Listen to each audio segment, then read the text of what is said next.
Hi friends, team India star all-rounder Ravindra Jadeja భారత cricket నియంత్రణ మండలి బీసీసీఐ రూల్స్ను అతిక్రమించాడు. దాంతో అతడిపై చర్యలు తీసుకుంటారా అనే చర్చ జోరుగా సాగుతోంది. ప్రస్తుతం టీమిండియా ఇంగ్లాండ్ పర్యటనలో 5 టెస్టుల సిరీస్ ఆడుతున్న విషయం అందరికి తెలిసిందే. 5 టెస్టుల అండర్ సచిన్ ట్రోఫీలో భాగంగా ఎగ్స్బాస్టన్ వేదికగా ఇంగ్లాండ్తో జరుగుతున్న రెండో టెస్టులో జడేజా బ్యాట్తో దుమ్మురేపాడు. త్రుటిలో సెంచరీ కూడా చేజార్చుకున్నాడు. శుభం గిల్తో కలిసి 6వ వికెట్కు 203 పరుగుల భారీ భాగస్వామ్యాన్ని అందించాడు. దాంతో భారత్ తొలి ఇన్నింగ్స్లో 587 పరుగుల భారీ స్కోర్ నమోదు చేసింది. అయితే రెండో రోజు ఆట ప్రారంభానికి ముందు జడేజా జట్టు సభ్యులతో కాకుండా ఒంటరిగా ఎగ్స్బాస్టన్ మైదానానికి రావడం తీవ్ర చర్చనీయాంశమైంది. ఇది బీసీసీఐ రూల్స్కు విరుద్ధమని, అతనిపై చర్యలు తీసుకుంటారా అనే చర్చ సోషల్ మీడియాలో వేదికగా సాగుతోంది. అయితే జట్టులో స్టార్ కల్చర్స్కు తెరదించేందుకు బీసీసీఐ ఈ ఏడాది ఆరంభంలో ఆటగాళ్ల కోసం ప్రత్యేకంగా 10 నిబంధనలను తీసుకొచ్చిన విషయం తెలిసిందే. ఈ రూల్స్ ప్రకారం భారత ఆటగాళ్లు మైదానానికి వెళ్లేటప్పుడు, అలానే తిరిగి హోటల్కు వచ్చేటప్పుడు కలిసే రావాలి. అంతేకాదు ఒకే బస్సులో ప్రయాణించాలి. ఆటగాళ్ల మధ్య సన్నిహిత్యం పెరగాలని బీసీసీఐ ఈ నిర్ణయం తీసుకుంది. ఏ ఆటగాడు కూడా వ్యక్తిగత వాహనాల్లో ప్రయాణించకూడదని స్పష్టం కూడా చేసింది.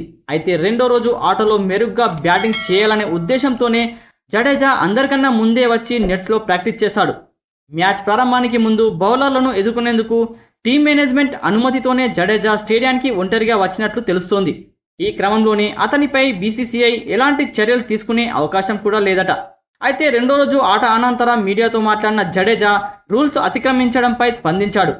నేను ఎక్కువసేపు బ్యాటింగ్ చేయాలనుకుంటున్నానని, ఎందుకంటే బంతి ఇంకా కొత్తగా ఉంది అని, కొత్త బంతిని సమర్థవంతంగా ఎదుర్కొంటే తదుపరి ఆట సులువు అవుతుందని అనిపించిందని అతడు చెప్పుకొచ్చాడు.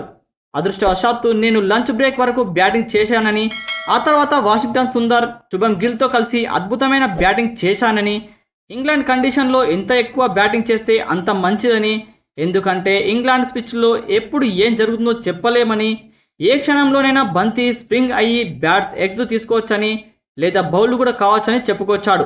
అయితే బ్యాట్స్తో జట్టుకు కావాల్సిన పరుగులు చేస్తే గొప్ప అనుభూతి కలుగుతుందని, ముఖ్యంగా విదేశీ గడ్డపై ఆడుతున్నప్పుడు జట్టుకు మనం అవసరమైనప్పుడు రాణిస్తే ఇంకా గొప్పగా ఉంటుందని, ఎప్పుడైనా కెప్టెన్కు అండగా నిలబడి భారీ భాగస్వామ్యంలో భాగమైతే క్రికెటర్గా, బ్యాటర్గా మీ ఆత్మవిశ్వాసం రెట్టింపు అవుతుందని చెప్పుకొచ్చాడు. రాబోయే మ్యాచ్లో కూడా రాణించగలమనే నమ్మకం ఉందని జడేజా చెప్పుకొచ్చాడు. ఫ్రెండ్స్, ఆ విషయంపై మీరేమనుకుంటున్నారో కామెంట్ బాక్స్లో కామెంట్ చేయండి.